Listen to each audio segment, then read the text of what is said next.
চলতি আইপিএলে দল না পাওয়া পৃথ্বী শাহ এবং তার পার্টি করার যে পিকচার ভাইরাল হয়েছে, সেরকম অসংখ্য উদাহরণ রয়েছে ভারতীয় ক্রিকেটে। আমরা এইখান থেকে বহু ক্রিকেটারকে হারিয়ে যেতে দেখেছি। পৃথ্বী শাহকে একসময় তুলনা করা হতো সচিন তেন্ডুলকারের সাথে। আগামী দিনে তিনি সচিন তেন্ডুলকার হওয়ার মতো কোয়ালিটি রয়েছে, তবে সেই পৃথ্বী শাহ ধীরে ধীরে হারিয়ে যাচ্ছেন। জানি না কতটা কামব্যাক করতে পারবে, তবে কামব্যাক করেন কিন্তু করুণ নায়ারের মতো ক্রিকেটাররা, যাদের মধ্যে চেষ্টা রয়েছে এবং তারা নিজেকে প্রুভ করার জন্য জীবনের শ্রেষ্ঠটা দিয়ে থাকেন। এখন এই মুহূর্তে যে করুণ নায়ার চর্চায় রয়েছে, সেই করুণ নায়ারের অভিষেক ম্যাচ যে সময় হয়েছিল, সেই সিরিজ ইংল্যান্ড ভার্সেস ইন্ডিয়া, যেটা কিন্তু চেন্নাইতে অনুষ্ঠিত হয়েছিল এবং এখানে দাঁড়িয়ে 16ই ডিসেম্বর থেকে 20ই ডিসেম্বর পর্যন্ত হয়েছিল।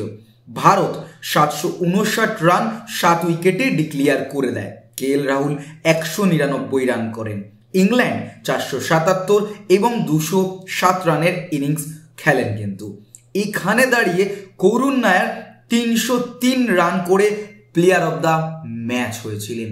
এই করুণ নায়ার ধীরে ধীরে আইপিএল এর মঞ্চ এবং তার পরবর্তীতে কিছু বছর তিনি হারিয়ে যাচ্ছিলেন। তিনি আবারও ফিরে এসেছেন বিজয় হাজারে ট্রফির মাধ্যমে। বিদর্ভ ক্রিকেটে দুর্দান্ত পারফরমেন্স করছেন কিন্তু এই করুণ নায়ার। মহারাষ্ট্রের হয়ে আজকের ম্যাচে 88 রানের একটা দুরন্ত ইনিংস খেলেছেন এবং রেকর্ড ভেঙেছেন ঋতুরাজ গায়কোয়াড়ের। 2022-23 মরশুমে 5 উইকেটে 660 রান করেছিলেন এই মহারাষ্ট্রের অধিনায়ক ঋতুরাজ গায়কোয়াড়। অধিনায়ক হিসাবে এক মরশুমে 752 রান করেছেন করুণ নায়ার, যার মধ্যে 5টা সেঞ্চুরি রয়েছে। করুণ নায়ারের মতো ফিরে আসুন ভারতীয় ক্রিকেটের মূল স্রোতে।